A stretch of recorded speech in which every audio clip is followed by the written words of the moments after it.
এই স্কুলে তার আবার অবদান আছে। শুধু দর্শক মণ্ডলী, স্কুলটা তার হাতেই গড়া। এই স্কুলটি এরশাদ শিকদারের নামে নামকরণ করা হয়েছিল তার সময়ে, যখন তার সাম্রাজ্য এখানে খুব দাপুটে অবস্থায় ছিল। বর্তমানে এটির নামকরণ পরিবর্তন করে করা হয়েছে ভৈরব সরকারি প্রাথমিক বিদ্যালয়।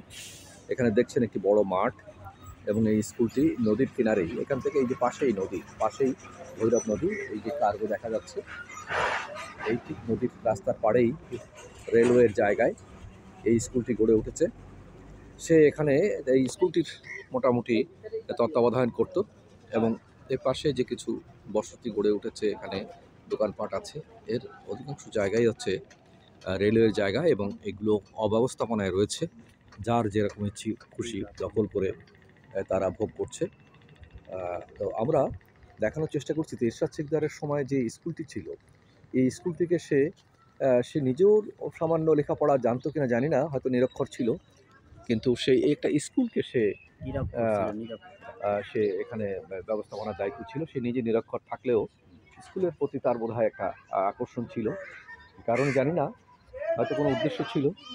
মহৎ উদ্দেশ্য থাকলে তো ভালো, আর যদি মহৎ উদ্দেশ্য না থেকে থাকে তাহলে নিশ্চয়ই কোনো অসৎ উদ্দেশ্য ছিল।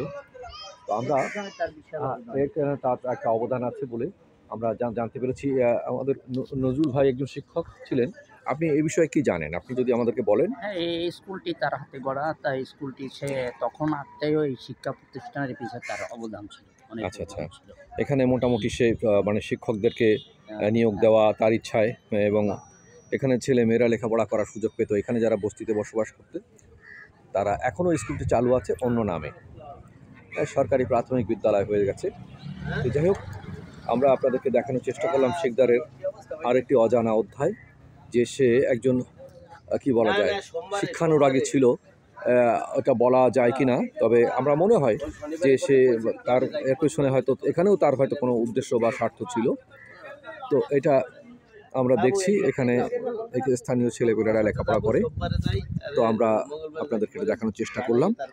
এটা খুলনার ভৈরব পাড়ে 5 নম্বর ঘাট এলাকায় এই স্কুলটি।